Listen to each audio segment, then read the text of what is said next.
All right, hello. Welcome to London, guys. I'm Ellie and I'm going to show you around today. I'm going to show you something that I think is quite special today. We are live here in Soho as well, but we're not going to get started just yet. Okay, so as usual, we're going to do 10 minutes or so until kickoff. Just gives everybody a chance to join if they're running a little bit late as well. Also, if you know someone that might enjoy a little trip to London today, then you still got time. You can send them the video, you can share, because they can always watch it later, but it's not the same as being live, right? We can also take a little bit of time to get to know each other, and for any questions and stuff that you guys might have as we go along. But if you've got any questions before we start, like about London in general, about what we're going to see, about me, then please let me know. So first, I've got a question for you. Can you see me?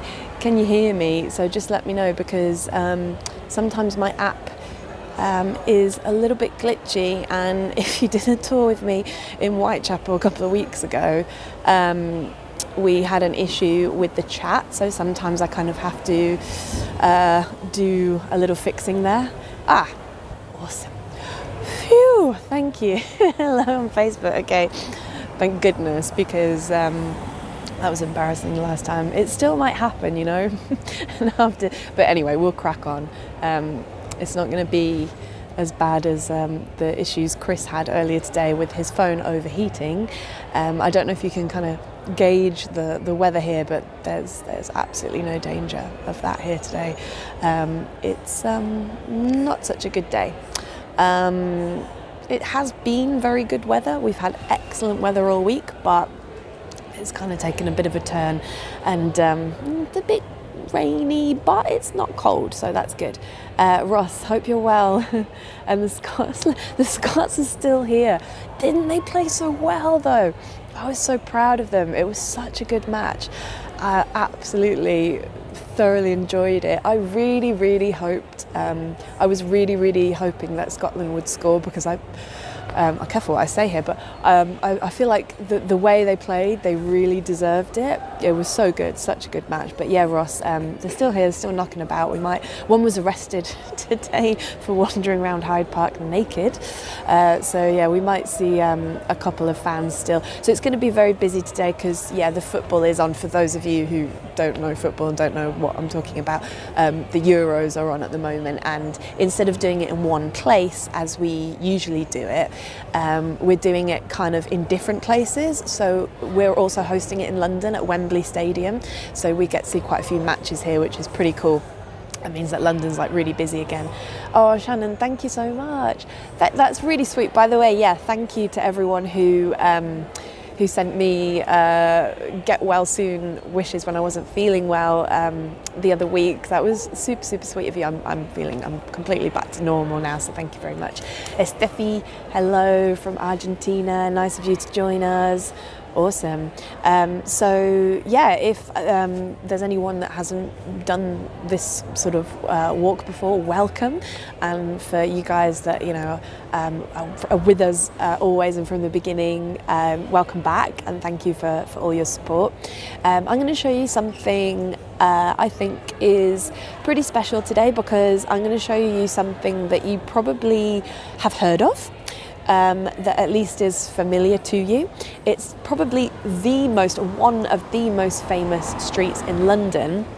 It is Carnaby Street, which means that I am in Soho, slap bang in the middle of central London, which is maybe a bit different for me, because when I usually do these things, I suppose I try to show you something that's a little bit different or a little bit hidden. Hi, Alba from Atlanta. Thank you for joining us. Ellie, the sound signal's coming through. Great. Can you see I can't see the chat coming in on YouTube, so maybe it's the issue again where I've got it on Twitch and I've got it on Facebook, but not on YouTube, so it might be that issue that I had the other week. But yeah, there's no way for me to change that, because it's all the settings are as they should be.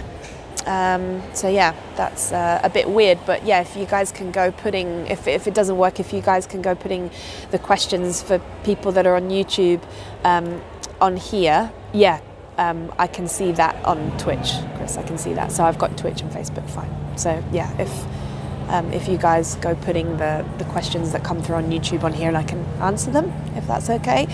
If it doesn't work, cool. Diana from California, hello, welcome, thank you for joining. Thank you for joining. John, also from California, cool.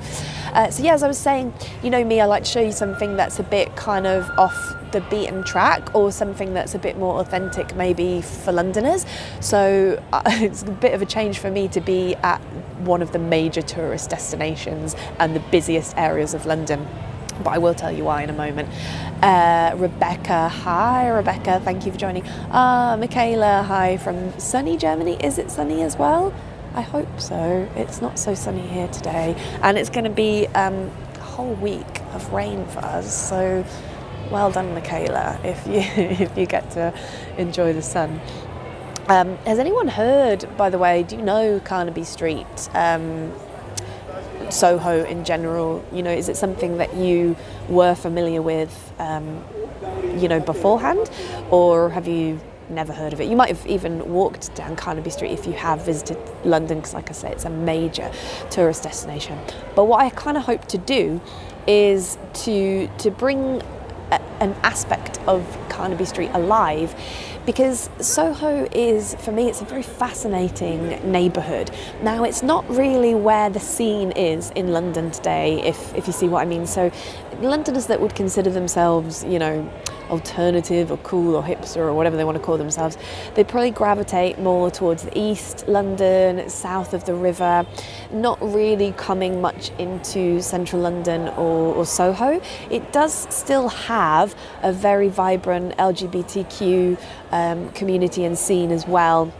So there are still some great pubs and bars and clubs and stuff, but again, a lot of them have closed down over the years.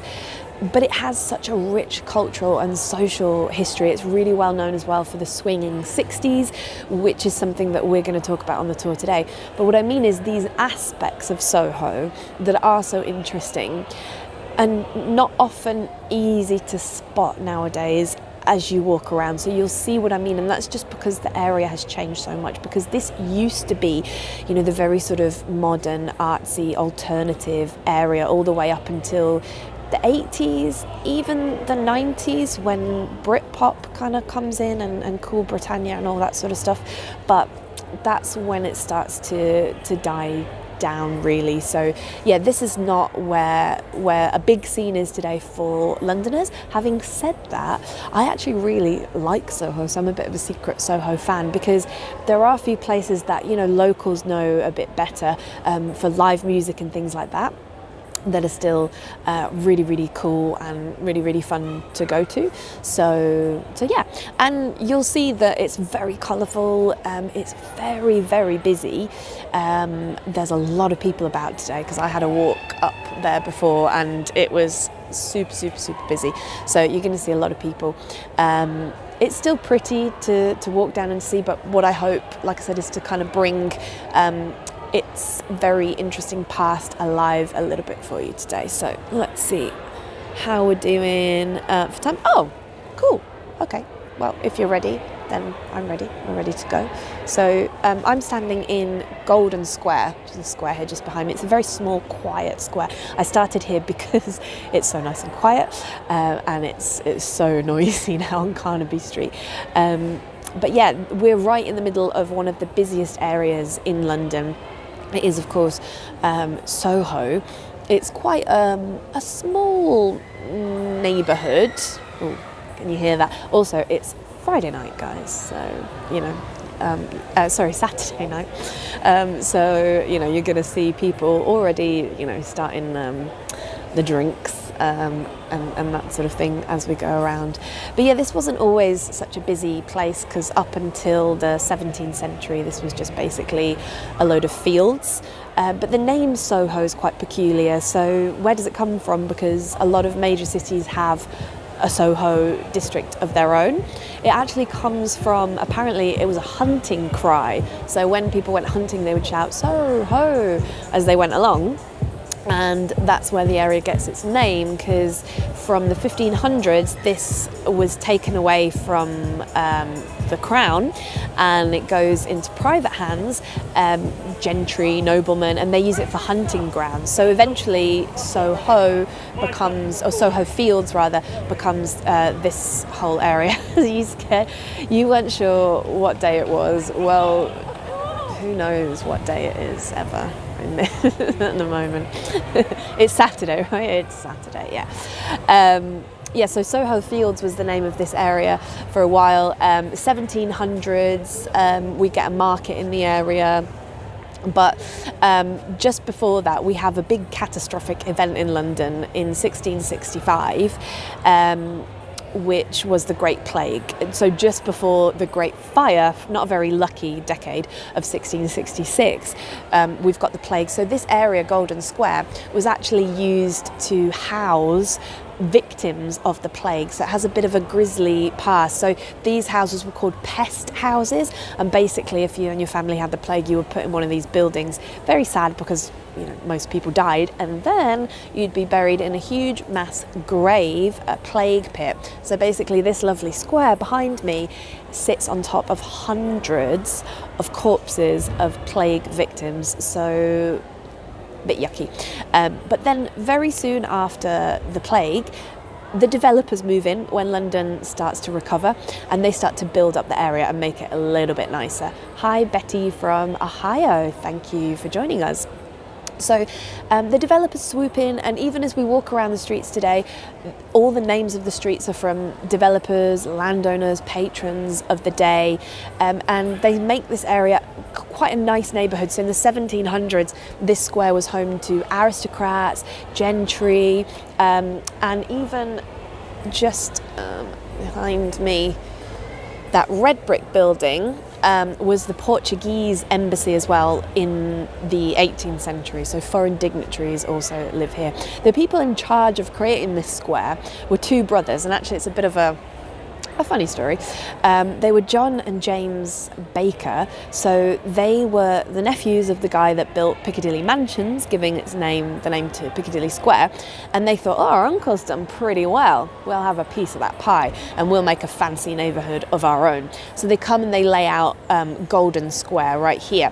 There's a rumour that Christopher Wren designed this square, but that happens a lot in London. There's always a place where there's a rumour that Christopher Wren designed this. In fact, if you did the Whitechapel tour with me, I told you that there as well. There were some houses that, local folklore said Christopher Wren designed them. Because, everyone wants Wren's stamp, but there's no evidence for that. But these brothers were in charge of the development and also the streets on either side. But when it got to designing the streets, they could not agree. They had a massive argument, they totally fell out, and so they split it up, and they were like, you do that side, I do this side. So that's why this side of the street is Upper and Lower John Street, one brother, and the other side is Upper and Lower James Street, the other brother, which I find really funny because I can just imagine them like drawing a line. It's like, I'll stay on this side and you stay on that side. And I don't know if they ever made up. John, may I ask a personal question? Depends. Do you know this information by living in the area, or was this all research? I find it all fascinating. Oh, thank you. Well, I'm an art historian, so I guess I'm not. I'm an art historian, but I grew up and studied in Spain. And in the last couple of years, when I was actually living here, I started to specialise in British history, but also sort of local London history, and that's when I started working as a tour guide as well. So it's all researched, I suppose. I've been doing a Soho tour for quite a few years now, so yeah, a lot of it, comes from my base, but all these little tidbits and stuff are just my own research. I haven't read a novel, and that's kind of typical of most tour guides, for years now, because you think, oh, I'll read something new, and you always just pick up some book of local history or something like that. So yeah, it's all research. But we're gonna leave Golden Square now. I don't want to stick around. Oh, no problem, John. Anything you guys want to ask me as well as we go along, please feel free. You know that I love your questions and I love your comments as well. Also, really important before we start properly, like the video, whether you're watching on YouTube or Facebook, share, and the all-important subscribe as well. That means that you don't miss out on any of our tours and you get the notifications, but also, guys, it really helps us bump up in the ranks, and then we can reach as many people as possible also. So thank you for your support in us doing all this online stuff. And if you really want to help out as well, you can also leave a donation if you enjoy the tour. So in the description and the comments there should be a direct link to my PayPal as well. But guys, if you can, if you're able to, and as little or as much as you like, it's completely up to you, but every little really does help. We really appreciate it. 100% of it goes straight to the guides, and it just means that we can keep on doing this for you, sharing London and doing what we love, because it's kind of a bit difficult at the moment. We have opened though, if you didn't know, guys, so we are doing in-person walking tours in some of our cities. It's going quite well, I believe, in Edinburgh, and we are open here in London at the moment only on Saturdays for our free tour and old city tours. So if anyone's in London or you're thinking of visiting, come give us a shout. Right, so I'm going to turn the camera around because we are going to move from here now. Just give you a little view of the square, because we're going to get onto Carnaby Street, because there's lots to see and to talk about over there. Golden Square also appears in Nicholas Nickleby, which is Charles Dickens' third novel, and this is where he decides that Ralph Nickleby is going to live, and that was Nicholas's kind of mean, rich uncle. But he describes Golden Square, I think, when you read it, as kind of a very bohemian sounding sort of place. So mainly foreigners are living here, he says, and interesting looking people with sort of very gruff moustaches, but people that play all sorts of instruments. So wandering around here, you can hear violins and all sorts of flutes and organs, and that's alluding to the musical history of this square. I mean, Soho has a massive musical history, but this one here in particular dates back to the 1700s. So William Stoddard set up his business here. He sold harpsichords and pianos, and his dad had patented the first grand piano. And even today in this square we've got two really big radio stations in the UK, Absolute and Virgin Radio, so still kind of a musical vibe. Teague, hello, lovely to see you again as well. So we're coming up now, we're very close to Carnaby Street, by the way, and we're coming up to Beak Street, and that blue building there, very beautiful, is the entrance to Kingly Court. And Kingly Street is on the other side, so that's just like a little shopping arcade. It's really pretty, but it has a really cool bar called Cahoots that it's not cheap, okay, but it's worth it to go every now and then, because it's a speakeasy, so you kind of got to go in with a password sort of thing. It's pretty cool, but the coolest thing about it is that it's in a former underground station that was used as a bomb shelter in World War II during the Blitz. So Kingly Court was actually a tube station. So there are, quite a few tube stations that are not used anymore, but that's definitely the best use of one that I've ever seen. And it's very much in the theme, so it's very sort of 40s. It's super cool. I really like it. Cahoots it's called, so when you're in London, check it out. So we're coming up to the very busy Carnaby Street. And really what we associate Carnaby Street with most is music, fashion, rock and roll, big bands like the Rolling Stones and Jimi Hendrix and the Kinks, and we'll kind of get into that at the moment. But in the 50s, this was already becoming a bit of a hotspot for boutiques. So here, our first little plaque is for a man called John Stephen, and he opened a store first here on Beak Street, but then he opened 5 more shops on Carnaby, and his store was called His Clothes. So it's the first sort of menswear boutique in the area. It was aimed at teenagers, but then later on you've got the Rolling Stones, Jimi Hendrix, they're coming and shopping here, and they want to be seen in his clothes, literally. So that's the sort of beginning, and you know, it's only upwards from there. So I'm going to show you now the entrance to Carnaby Street, which is just so pretty. Here we go. Awesome. Every time there's something going on as well, they decorate it, and at Christmas it's incredible. Also for the release of Bohemian Rhapsody, they decorated it all with like Queen motifs and stuff, which was really cool. When we think of swinging 60s, swinging London, we might think of mod culture as well. And mod subculture really took London and Britain by storm. It spread across Great Britain and beyond. And the term mod comes from modernist, which basically was used to describe a young person who was kind of trendy, but listened to modern jazz. So from modernist we get mod. It started in the 50s, and they were also known for really loving fashion. Michelle, hi. So yeah, the mods loved fashion, they loved Italian clothes, but it's really in the 60s when it really, comes into its own and it starts to be a really defined style, so very sharp Italian, tailored suits. Of course, you've got the haircuts, you've got other things like the Vespers, their musical taste, which were jazz, soul, ska, R&B as well, but also their nightlife, the club scene for the mods. Okay, so first we've got these real long, intense nights, all night dancing, drug-fueled, of course, amphetamines kind of start to come into play as well in the 60s as well. The chocolate company, Carnaby, Teague says, same spelling. I'm not sure. I don't know that.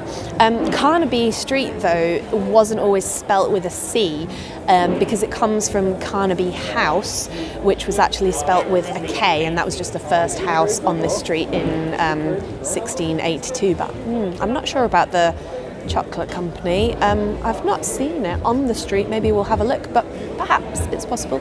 We can always Google. Harry Maguire. Sorry, Ross. A bit of a sore place for me to stand for you. So mod culture really takes off in the 60s, and if we just look behind me here, we've got another plaque which is for the band Small Faces. So they were formed in, I think, 64, 65, and along with The Who, they're really emblematic of mod culture in the 60s as well. So this was, although initially probably a bit more of a working class movement, it didn't remain so. It was very middle class. And so they had a bit of a clash with another subculture, the rockers. Okay, so the rockers weren't really impressed by the sort of very effeminate style of the mods. They were more into obviously rock and roll and rockabilly, so some of these clashes could be quite violent, but that sort of calmed down by 1964, and mod culture was generally accepted as being, the more sort of acceptable face of British youth culture. So this caused a working class group to splinter off from the mods, and they would become the skinheads. So another really, that's a story for another time, but another really important subculture in British youth as well, very interesting.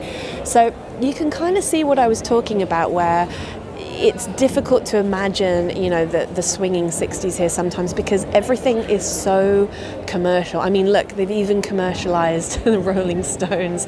But what I mean is, we've just passed Puma, you've now got Levi's, Doc Martens there's Birkenstock, down the Replay.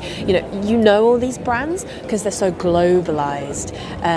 They're everywhere. It's not really the sort of, authentic, unique boutiques that once were. But actually, where the Levi's store is, this was a really interesting place that opened in 1936, and it was called Florence Mill's Social Parlor. This was a hub for the black community in London at the time. It was really sort of pioneering and modern because it was a multifunctional space. Now, we love a multifunctional space nowadays, don't we? So it was a jazz cafe.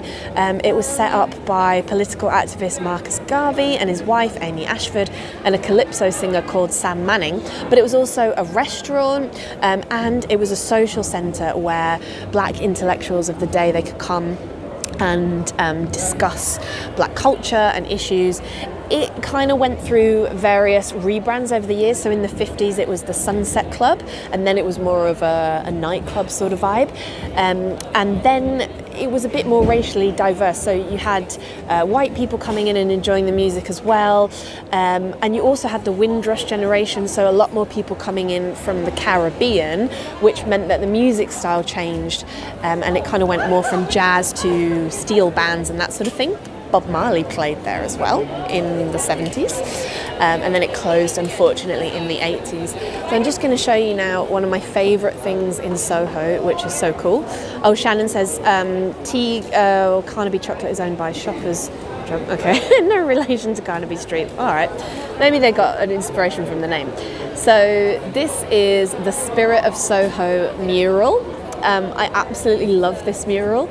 When I do tours in Soho, I love to stop here. It's so much fun. So basically, it's a really cool representation of everything and everybody in Soho. It was made by the Soho community in 1991. And the lady, isn't it cool, Diana? It's so cool. So the lady here who has these massive skirts is Saint Anne. So she's kind of, let's call her the patron saint of Soho, because we're in the parish of St Anne's Church. And then in her skirts, you've got all the things that make Soho Soho. So you've got relation to Carnaby Market here, fruit and vegetables, that sort of thing. You've got lots of landmarks. You've got all the different trades and industries related to Soho. You've got artists and theatre and all sorts of things.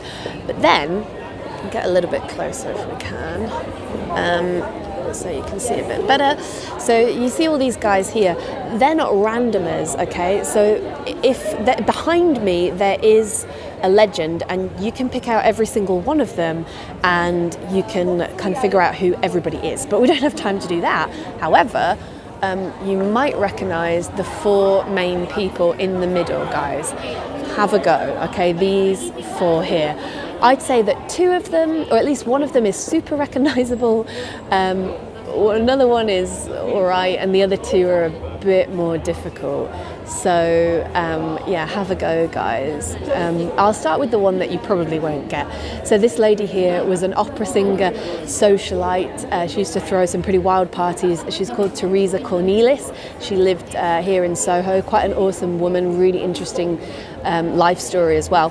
And then next to her, this is a childhood friend of hers, lover as well, and father to one of her children.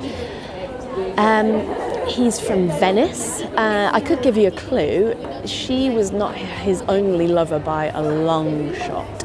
So you might be able to guess who that was. In the meantime, though, we've got another guy here on the side. That is a very young Wolfgang Amadeus Mozart, who, when his dad was kind of, touring him and his sister around, exploiting them, getting them to play everywhere for money, they obviously came to England. They stayed in Soho. And then, of course, this gentleman here you probably recognise, his big beard. It is Karl Marx, probably the most famous resident of Soho, I would say, and he's reading Das Kapital, which he wrote here in Soho.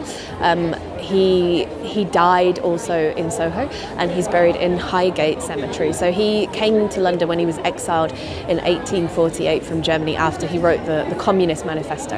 And yeah, if you haven't guessed, this guy on the right is Casanova, adventurer, and lover of many. Also spent some time living in Soho. So we're going to leave our beautiful mural, and we'll come back down onto Carnaby. We've got Dr. Martens still there. So I mentioned skinhead culture as well. the working class group sort of splinters off, and skinheads are really well known for wearing Doc Martens, which initially were, when they came to England, they were the preferred shoes of workers like postmen, policemen, factory workers and that sort of thing. Hi! But yeah, I do love Dr. Martens. They're a pretty good shoe. I'm wearing some right now.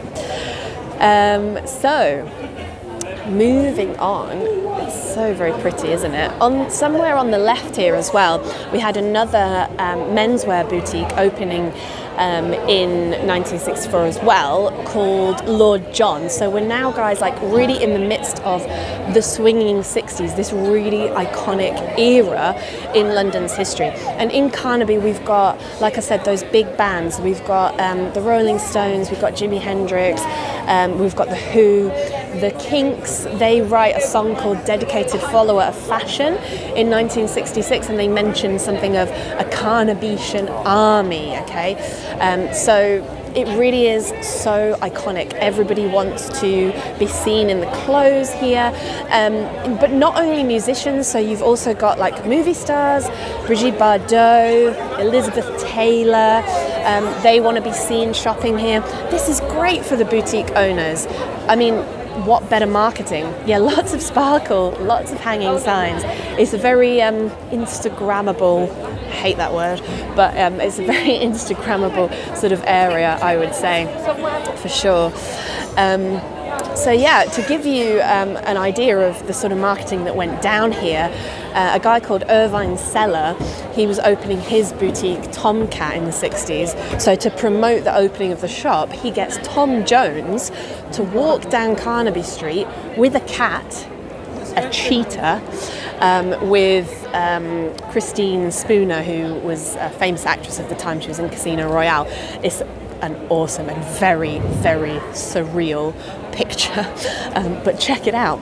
Another sort of shock marketing went on at this store here. I don't know what is it's some sort of sunglasses thing, but it used to be another boutique for women's wear called Lady Jane. And the shock value here was that the girls would get changed and get fitted for dresses in the shop window, okay? So you can imagine how many people that attracted. This also was not pedestrianised as it is today. Cars could come up and down here. So it was so overcrowded for everyone kind of coming in to see the girls that the owner of the shop, Henry Fox, was arrested for obstructing the highway. If you don't believe me that happened, you can Google it and you can see actually pictures of the ladies getting changed in the windows. Like, imagine, for the 60s as well. Diane, yeah, love Tom Jones. Exactly, he's such a legend and such a sweet man as well. Like he looks like he'd be super fun to hang out with as well. So on Carnaby Street as well, this is where a lot of designers, were really made, or a lot of designers that we know today that are still influential, they're associated with this area, like for example Mary Quant. So Mary Quant's first shop is not here, it's on King's Road in Chelsea, but of course a lot of the boutiques would have stocked her clothes, and just because she's the kind of defining style of the swinging 60s, and Twiggy, the model who often wears her and is photographed in her clothes, is the face of the swinging 60s, she's often associated with the area as well. So she's kind of credited with inventing the miniskirt. That's, debatable. She probably didn't invent it, but she definitely popularised it for sure. And also the hot pants, of course. So I'll just put the other camera on so you can see. That was a bit of a better view. But Renu asked, when did it convert to a pedestrian street? Well, I was just about to tell you, 1973. So we're at the very end of the 60s now. The swinging 60s are gone. Doesn't matter, because what comes in punk. Okay, so the area is now pedestrianised, and more or less here you've got a great picture in 1976 of the Sex Pistols, who are of course the face and one of the most influential punk bands in London, in the UK at least. The designer who is most related to punk and to the Sex Pistols personally is Vivienne Westwood. Now Vivienne Westwood also begins on the King's Road in Chelsea. That was another area sort of very much associated with fashion, particularly in the 60s. Her boutique, when it opens, is called Sex, S-E-X. She opens it with Malcolm McLaren and members of the Sex Pistols like Glenn Matlock, the bassist, or Sid Vicious. Not only did they shop there, but sometimes they worked there. And John Lydon, Johnny Rotten, actually auditioned for the front man in the shop on a jukebox. So it's a pretty iconic shop. It changed names over the years and it became the World's End in the 80s.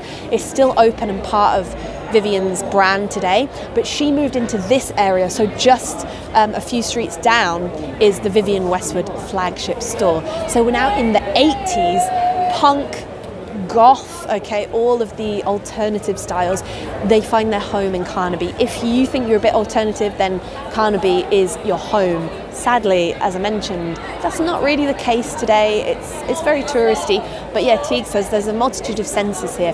Absolutely, it's still very pretty, and I think just that's why I wanted to bring you here, because I wanted to give you a bit of that history so that you can experience it properly, you know, in a different way, and you can get a glimpse of that, you know, past that it did have, and that era that's so iconic. But we have reached the end of Carnaby Street. I'm going to finish the tour over the road because I want to show you one of the most striking buildings in the area as well. So yeah, if you've got any more questions as well, get them coming in before we go. Oh, by the way, if there's, I think there are some Spanish speakers here.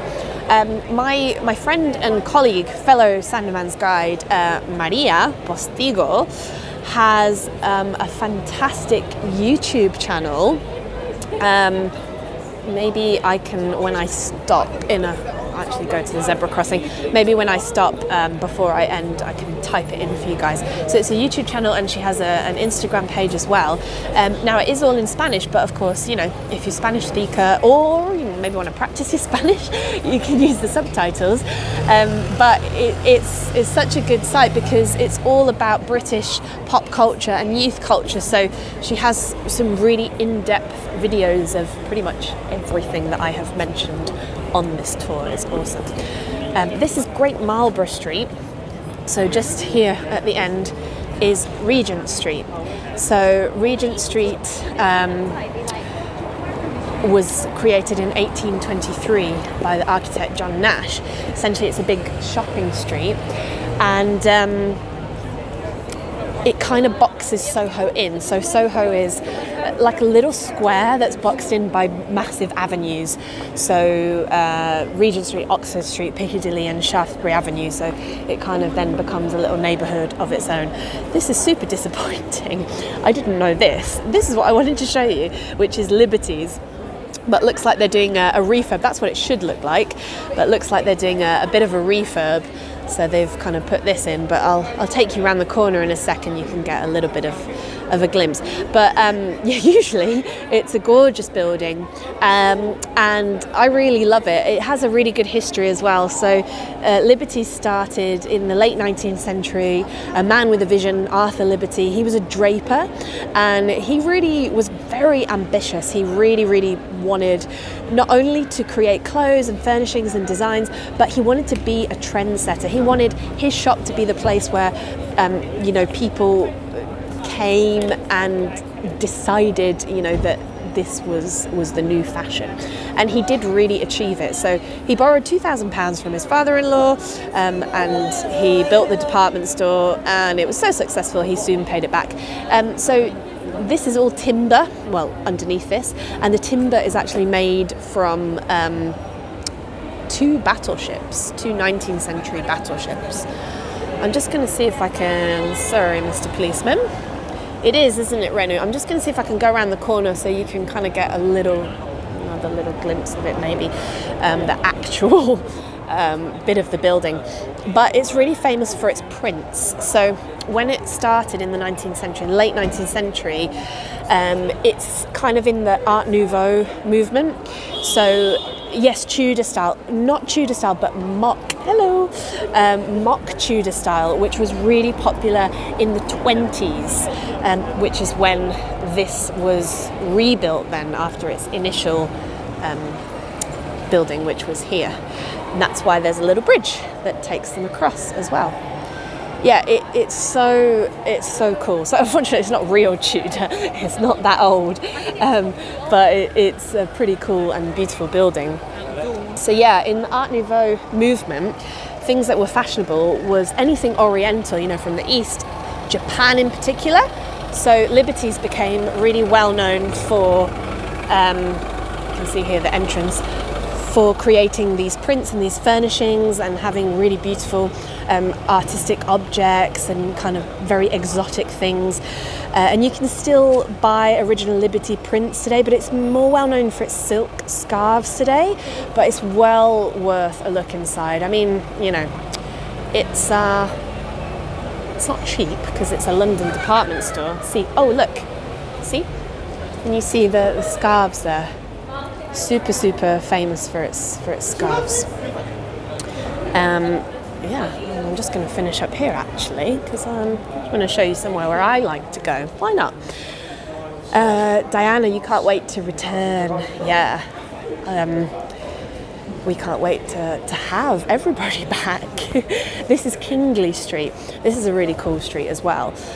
It's on this street, a bit further up, there's a club called the Bag of Nails, which is where Jimi Hendrix played his first ever gig in London. And in the audience there were lots of people, like Eric Clapton, who was like, wow, this guy is pretty talented.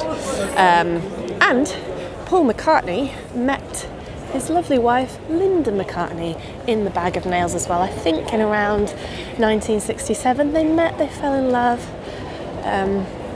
We love Linda McCartney here in London, especially obviously if you're vegan and vegetarian, because she has, well, not her obviously, but it's a brand of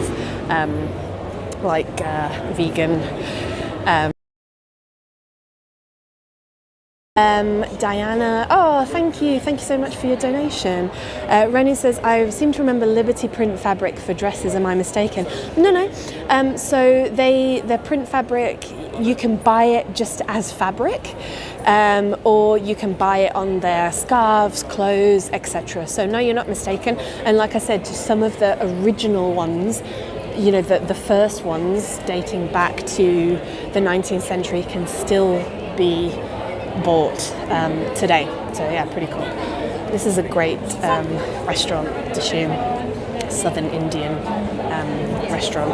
I just want to show you, just want to finish, just so I can see what I was talking about with, you know, places that you can go here. This is one of my favourite places to come to in the whole of London. It's called Ain't Nothing But the Blues. It's a live music venue.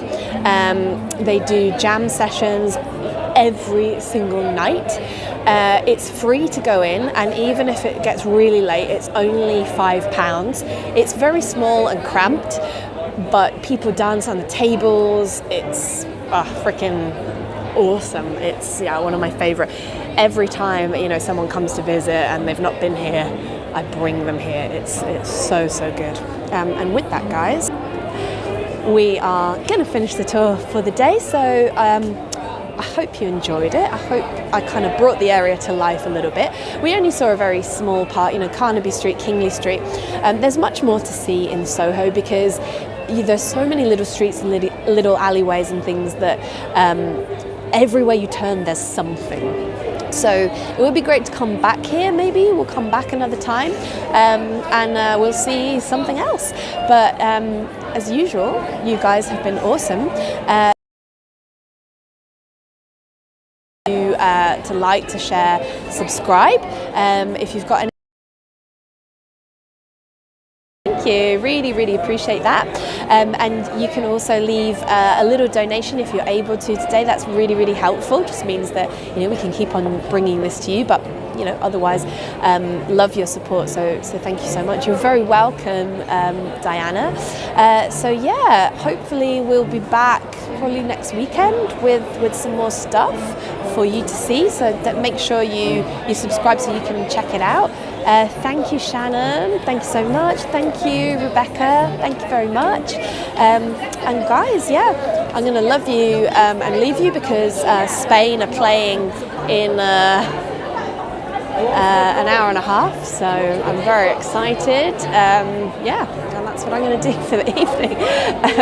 So thank you very much, guys. I will